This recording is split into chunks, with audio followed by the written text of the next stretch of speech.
어라, 내가 여기 왜 나왔지? 갑자기 아무것도 기억이 안 나네, 게. 매일 밤이 이래요, 갈. 꼭 이 시간만 되면 눈이 떠집니다, 게. 매일 밤 잠이 잘게 끊어지면 뇌는 스스로를 정리할 시간이 없습니다. 기억은 바로 사라지지 않지만 아주 천천히 조용히 닫아갑니다가 많은 분들이요. 뇌가 이미 오래 약해진 뒤에야 그제서야 알게 됩니다, 꽤. 어떤 아침에는 저는 아주 익숙한 표정을 한 채 진료실로 들어오는 환자들을 만납니다. 그 표정은 고통스러움도 아니고 두려움도 아닙니다. 말로 표현하기 어려운 조용한 혼란에 가깝습니다. 그분들은 대개 작은 목소리로 이렇게 말씀하십니다. 요즘 제가 자꾸 깜빡깜빡해요, 선생님. 아는 사람 이름도 잘 생각이 안 나고 뭘 하려고 했는지도 잊어버리고 어떤 때는 집 안에서 서 있다가도 내가 왜 여기 나왔는지조차 기억이 안 날 때가 있어요. 제가 조금 더 여쭤보면 거의 모든 대답이 한 가지 공통점을 가집니다. 밤에 잠을 깊이 제대로 자지 못한다는 것입니다. 완전히 잠을 못 이루는 것은 아닙니다. 잠깐 잠들었다가 곧 깨는 일이 반복됩니다. 어떤 분은 새벽 2시에, 어떤 분은 3시에, 또 어떤 분은 4시쯤에 깹니다.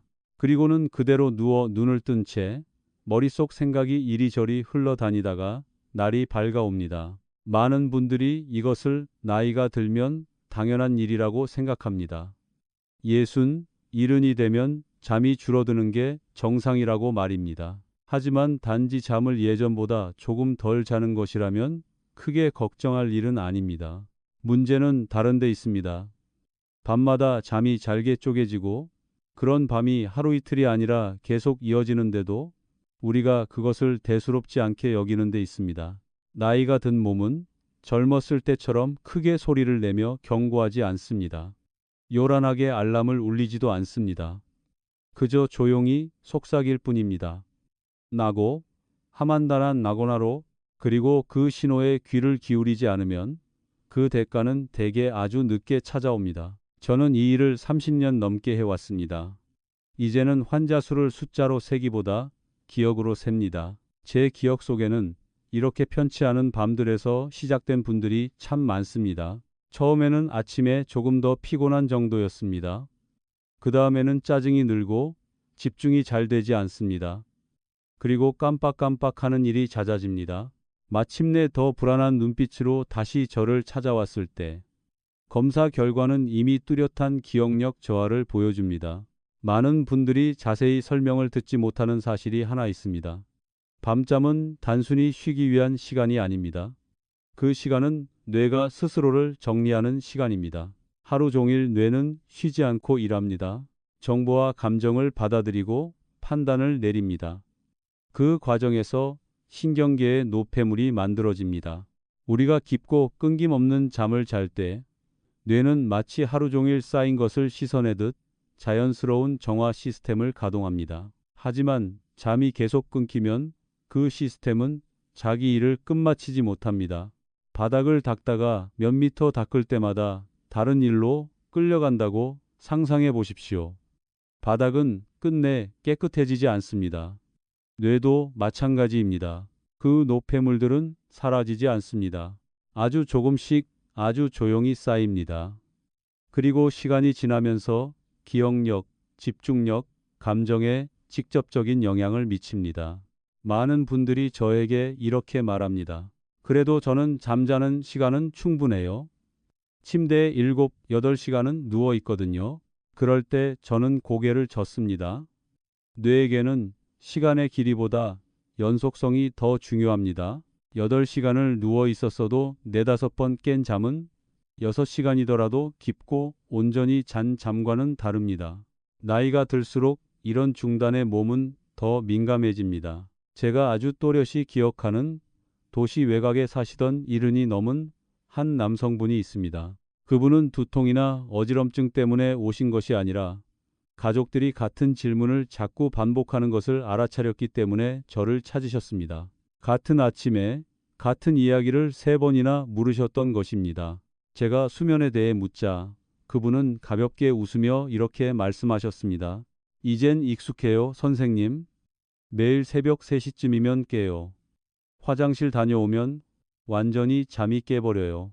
그분은 그것을 문제라고 생각하지 않았습니다. 가족들도 마찬가지였습니다. 낮에 잘 먹고 잘 걷고 큰 불편이 없으니 괜찮다고 여겼습니다. 하지만 자세히 살펴보니 그분은 거의 10년 가까이 그렇게 지내고 계셨습니다. 10년 동안 매일 밤 가장 깊은 수면 단계에서 잠이 끊긴 것입니다. 많은 것이 설명되는 순간이었습니다. 잠을 잘 못 잔다고 해서 모두가 심각한 기억력 저하로 이어지는 것은 아닙니다. 하지만 제가 만난 조기 기억력 저하 환자들 거의 모두에게는 한 가지 공통점이 있었습니다. 오랜 시간 동안 잠이 깨져 있었다는 점입니다. 더 안타까운 것은 그 시작이 아주 사소한 경우가 많다는 사실입니다.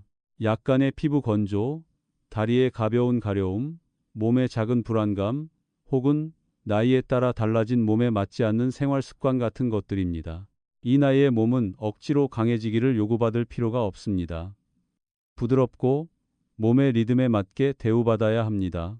많은 분들이 밤에 깨는 것을 막기 위해 약을 드시거나 물을 일부러 참거나 그냥 참고 버팁니다. 하지만 그런 인내가 오히려 신경계를 더 긴장시킨다는 사실을 잘 모릅니다. 뇌는 안심하지 못하고 장시간 경계 상태에 놓이게 됩니다.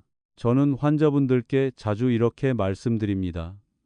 나이가 든 뇌는 이미 많이 지친 아이와 같다고요. 꾸중이나 억지가 필요한 게 아닙니다.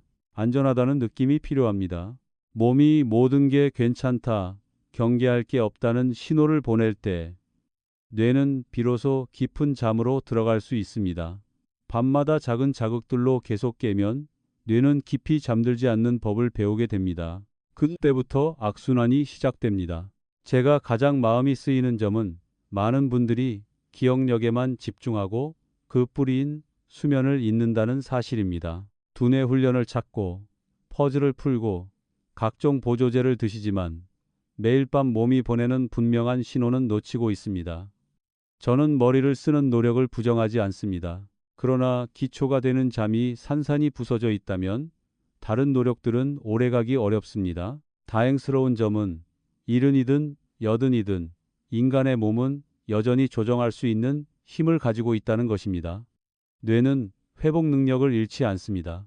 다만 맞는 조건이 필요할 뿐입니다. 그리고 그 조건은 종종 복잡하거나 비싼 데 있는 것이 아니라 잠자리에 들기 전 우리가 몸을 대하는 아주 작은 변화 속에 있습니다.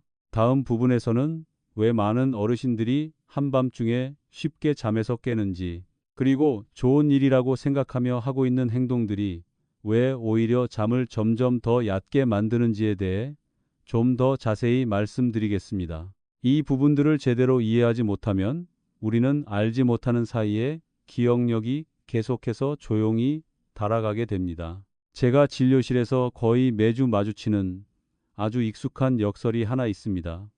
나이가 들수록 밤에 깨는 것이 두려워질수록 오히려 더 쉽게 잠에서 깬다는 점입니다. 많은 어르신들이 모든 것을 지나치게 통제하기 시작합니다.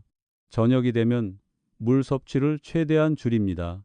어떤 분은 오후 4시, 5시만 되어도 물 한 모금도 더 마시지 않으려고 합니다. 신장과 혈압에 영향을 줄까봐 음식은 맛이 거의 느껴지지 않을 정도로 싱겁게 드십니다. 잠자리에 들면 가만히 누워 반드시 잠들어야 한다고 스스로를 몰아붙입니다. 머릿속에는 늘 이런 걱정이 있습니다. 오늘 밤에도 또 깨면 어떡하지? 바로 그 걱정이 가장 먼저 그분들을 깨웁니다. 인간의 몸은 압박 속에서 제대로 작동하지 않습니다. 특히 신경계는 더욱 그렇습니다. 우리가 의지로 잠을 통제하려고 할 때 잠을 뇌는 그것을 무언가 안전하지 않다는 신호로 받아들입니다. 뇌는 그것이 눈에 보이지 않는 불안이라는 것을 알지 못합니다. 다만 주인이 긴장하고 있다는 사실만을 느낍니다. 그리고 뇌가 긴장을 감지하면 밤새도록 가벼운 경계 상태를 유지합니다. 그 상태는 깊이 잠들지 못하게 만들 만큼 충분하지만 스스로 긴장하고 있다는 것을 알아차릴 만큼 강하지는 않습니다. 많은 분들이 저에게 밤에 깨는 이유가 소변 때문이라고 말합니다. 하지만 제가 조금 더 자세히 여쭤보면 깼을 때 나오는 소변의 양이 많지 않다는 것을 인정하십니다. 때로는 몇 방울에 불과합니다. 이는 문제가 전적으로 방광에 있는 것이 아님을 보여줍니다. 문제는 신경 신호에 있습니다. 뇌가 경계 상태에 있으면 방광이 견딜 수 있는 기준선이 낮아집니다. 아주 작은 압박만 있어도 뇌는 곧바로 깨우라는 신호를 보냅니다. 제가 만났던 일흔에 가까운 한 여성분이 있습니다. 매우 규칙적인 생활을 하시는 분이었습니다. 식사는 늘 제때하셨고 운동도 꾸준히 하셨으며 술도 마시지 않고 저녁에 커피도 드시지 않았습니다. 그런데도 밤마다 두세 번씩 잠에서 깼습니다. 그분은 그 원인을 나이와 약해진 신장 때문이라고 믿고 계셨습니다. 제가 저녁 시간에 습관을 묻자 이렇게 말씀하셨습니다. 밤에 갈증 날까봐 오후에 일부러 물을 많이 마시고 저녁에는 아예 안 마셔요. 바로 그 점이 오히려 불균형을 만들어냅니다. 밤사이 몸이 가볍게 탈수 상태가 되면 혈액은 더 끈적해지고 신경 수용체는 더 예민해집니다. 뇌는 체내 균형을 유지하기 위해 더 많은 일을 해야 합니다. 그 결과 잠은 쉽게 끊기게 됩니다. 또 하나 많은 분들이 놓치는 것이 피부의 감각입니다. 이 나이가 되면 피부는 더 건조해지고 말초 혈액순환도 예전 같지 않습니다. 낮에는 괜찮을 수 있지만 밤이 되어 체온이 내려가면 건조함, 가려움, 피부가 당기는 느낌이 더 분명해집니다. 젊은 사람의 뇌는 이런 신호를 무시할 수 있지만 나이가 든 뇌는 오랜 시간에 걸쳐 더 예민해졌기 때문에 더 빠르게 반응합니다. 저는 다리나 발에서 아주 미세한 느낌 하나만으로도 완전히 잠에서 깨는 분들을 적지 않게 보았습니다. 통증도 아니고 심한 가려움도 아닙니다. 그저 설명하기 어려운 막연한 불편함입니다. 하지만 그때마다 뇌는 깊은 잠에서 끌려 나옵니다. 이런 일이 수백 번 반복되면 뇌는 놀라지 않기 위해 스스로 깊이 잠들지 않는 법을 배우게 됩니다. 안타까운 점은 많은 분들이 원인을 보지 않고 결과만 처리하려 한다는 것입니다. 수면제를 드십니다. 약은 다시 잠들게 도와줄 수는 있지만 그 잠은 대개 얕고 자연스럽지 않습니다. 뇌는 진짜로 쉬지 못합니다. 그저 몽롱해질 뿐입니다. 시간이 지나면 약의 효과는 점점 줄어들고 의조성은 커집니다. 저는 약이 나쁘다고 말하는 것이 아닙니다. 어떤 시기에는 약이 필요합니다. 하지만 기초가 되는 요소들을 바꾸지 않은 채 약에만 의존하는 것은 바닥에 흐른 물만 닦고 새는 수도꼭지는 잠그지 않는 것과 같습니다. 물은 다시 흘러나옵니다. 제가 환자분들께 항상 강조하는 아주 중요한 점이 있습니다. 밤은 몸을 통제해야 할 시간이 아니라는 것입니다. 밤은 몸을 안심시켜야 할 시간입니다. 누웠을 때 뇌가 필요로 하는 것은 자야 한다는 명령이 아니라 모든 것이 괜찮다는 신호입니다. 그 신호는 아주 작은 것들에서 옵니다. 편안한 체온, 자극받지 않는 피부, 느려지는 호흡, 전반적으로 퍼지는 안전한 느낌입니다. 많은 어르신들이 평생을 규율 속에서 참고 견디며 살아오셨습니다. 조금 참는 것이 더 낫다고 생각해 오셨습니다. 하지만 이 나이에는 참는 것이 더 이상 좋은 해결책이 아닙니다. 물을 참는 것, 불편한 감각을 참는 것, 걱정을 참는 것, 이 모든 것은 뇌의 조용한 긴장으로 기록됩니다. 그리고 긴장은 깊은 잠의 가장 큰 적입니다. 이 이야기를 들으면 많은 분들이 놀라십니다. 이렇게 사소해 보이는 것들이 기억력에 큰 영향을 줄 수 있다고는 생각하지 못하셨기 때문입니다. 하지만 뇌는 크고 작은 것을 구분하지 않습니다. 뇌가 반응하는 것은 반복입니다. 아주 작은 자극이라도 매일 밤 반복되면 그것은 큰 흔적으로 남습니다. 오랜 시간 이 일을 하면서 제가 깨달은 것은 어르신의 수면을 개선한다는 것이 잠을 더 오래 자게 만드는 것이 아니라 잠을 덜 방해받게 만드는 일이라는 점입니다. 그리고 이를 위해 꼭 새로운 무언가를 더할 필요는 없습니다. 오히려 좋다고 믿어왔지만 이제는 몸에 맞지 않는 습관들을 하나씩 내려놓는 것이 더 중요할 때가 많습니다. 다음 부분에서는 제가 많은 어르신들께 안내해드려 실제로 밤에 깨는 횟수를 크게 줄이는데 도움이 되었던 아주 간단한 방법을 말씀드리겠습니다. 약도 필요 없고 큰 변화도 필요 없습니다. 핵심은 복잡한 기술이 아니라 자신의 몸을 제대로 이해하고 잠들기 전 그 몸에 다시 안전하다는 느낌을 돌려주는 데 있습니다. 제가 상담을 길게 하다 보면 상대방이 자신의 걱정을 거의 다 털어놓았을 즈음에 자주 하는 일이 하나 있습니다. 저는 잠시 말을 멈춘 뒤 아주 단순한 질문을 던집니다. 잠자리에 들기 전에 지금 몸은 어떤 느낌이 드십니까? 이 질문은 다소 막연하게 들릴 수 있지만 그분들의 반응은 늘 매우 솔직합니다. 어떤 분은 잠시 생각하다가 이렇게 말합니다. 조금 긴장된 것 같아요. 또 어떤 분은 이렇게 털어놓습니다. 오늘 밤에도 또 깰까봐 항상 두려워요. 어떤 분은 고개를 저으며 말합니다. 잘 모르겠어요. 신경 써본 적이 없네요. 바로 이 신경 써본 적이 없다는 지점이 핵심입니다. 몸은 우리가 의학 지식으로 이해해 주기를 바라지 않습니다. 몸은 느낌으로 들어주기를 원합니다. 이 나이에는 아주 작은 불편함 하나만 있어도 신경계가 평소보다 높은 경계 상태를 유지하기에 충분합니다. 그리고 신경계가 내려오지 않으면 깊은 잠은 오지 않습니다. 저는 60이 조금 넘은 한 여성분을 기억합니다. 그분은 저를 찾아오기 전까지 정말 많은 방법을 시도해 보셨습니다. 매트리스를 바꾸고 베개를 바꾸고 허브차를 마시고 명상 음악을 들었습니다. 하지만 매일 밤 정확히 같은 시간에 잠에서 깼습니다. 한 번도 어긋난 적이 없었습니다. 제가 자세히 물어보니 깰 때마다 다리가 차갑고 발의 피부가 매우 건조하다고 하셨습니다. 그분은 그 느낌에 익숙해져 있어서 문제라고 생각하지 않았습니다. 제가 그분께 말씀드렸습니다. 뇌는 어르신만큼 익숙하지 않습니다. 뇌에게는 모든 자극이 신호입니다. 그리고 같은 시간에 반복되는 신호는 깨어야 하는 습관을 만들어냅니다. 저는 그분께 아주 간단한 한 가지를 안내해 드렸습니다. 운동도 아니고 약도 아니었습니다. 잠자리에 들기 전 몸을 돌보는 방식에서 아주 작은 변화 하나였습니다. 설명을 들은 그분은 웃으며 말했습니다. 그게 전부예요, 선생님? 저는 고개를 끄덕였습니다.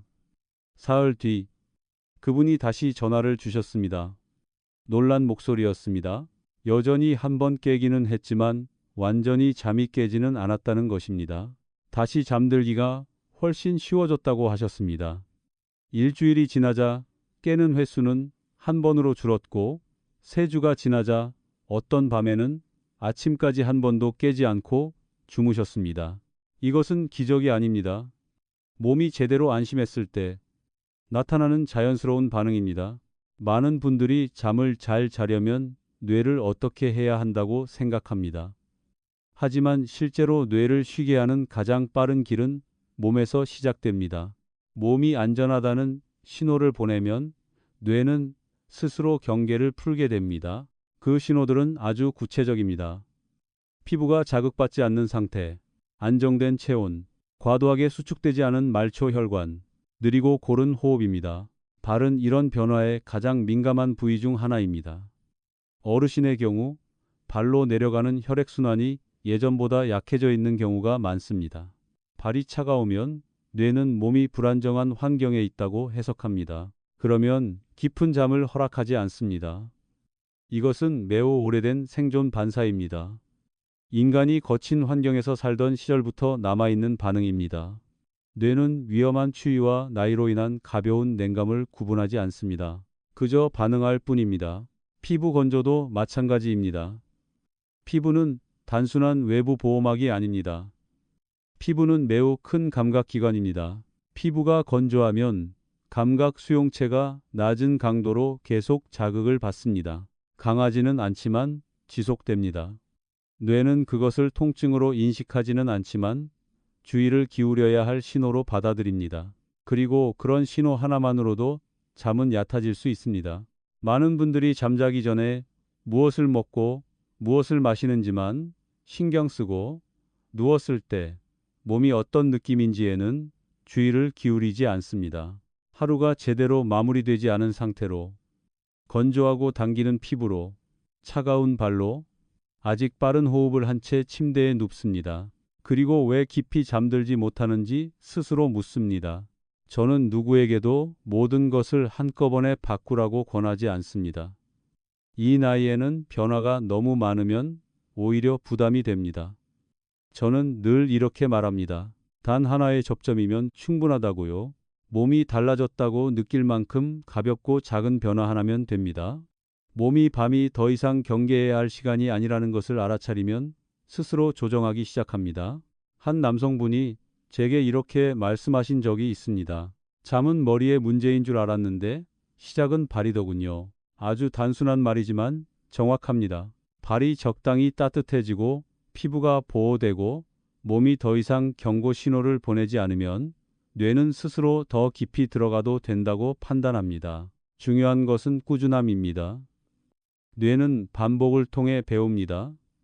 매일 밤 잠자기 전에 몸이 같은 안전 신호를 받게 되면 뇌는 서서히 생체 리듬을 다시 조정합니다. 오늘 밤에 무슨 일이 생길지 추측할 필요가 없어집니다. 이미 모든 것이 준비되어 있다는 것을 알게 됩니다. 저는 몇 주 만에 뚜렷한 변화를 보인 분들을 많이 보았습니다. 전혀 깨지 않는 것은 아니지만 깼을 때 완전히 또렷해지지 않습니다. 다시 잠들기가 쉬워집니다. 그리고 더 중요한 것은 아침에 머리가 한결 가볍고 맑은 느낌으로 눈을 뜬다는 점입니다. 기억력이 당장 눈에 띄게 좋아지지는 않지만 정신적인 피로가 분명히 줄어듭니다. 이것은 좋은 신호입니다. 뇌가 제대로 쉬기 시작하면 아주 조금씩 회복이 시작됩니다.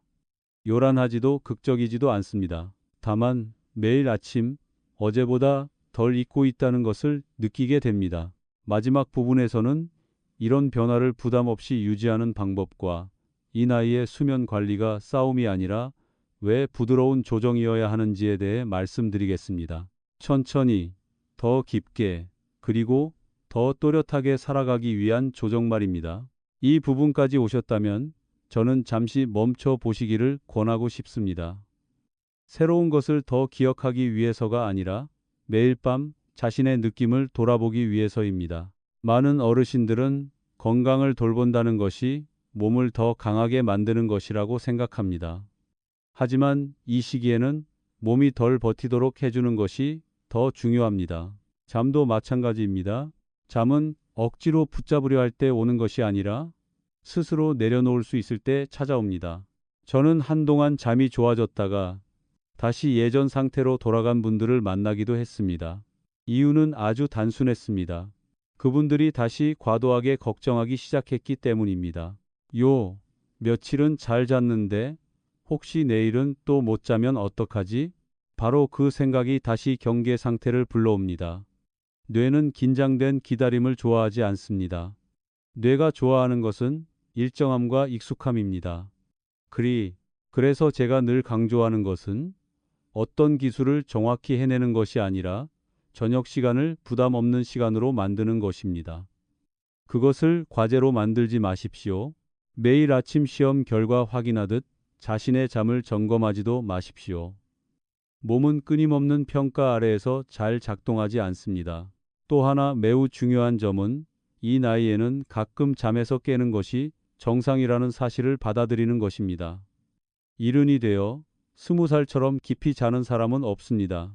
하지만 잠에서 깬다고 해서 실패한 것은 아닙니다. 핵심은 다시 잠들 수 있느냐입니다.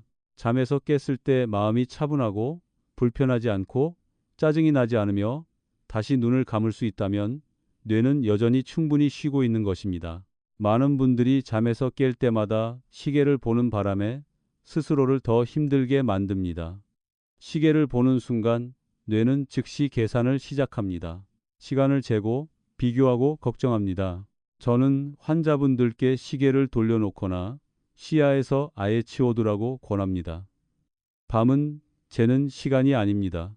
또한 가만히 누워서 억지로 다시 잠들려고 애쓰지 마십시오. 잠시 후 몸이 불안해진다고 느껴지면 자세를 바꿔도 좋고 호흡을 더 천천히 해도 좋으며 은은한 불빛 아래에서 잠깐 앉아 있어도 됩니다. 중요한 것은 감정을 중립으로 유지하는 것입니다. 짜증내지 말고 자신을 탓하지 마십시오. 잠에서 깼을 때마다 차분함을 유지하면 뇌는 깨는 것이 위협이 아니다라는 것을 배우게 됩니다. 위협이 사라지면 뇌는 다시 잠으로 돌아가도록 허락합니다. 제가 잠에 대해 많은 이야기를 했지만 사실 핵심은 자신의 몸과의 관계입니다.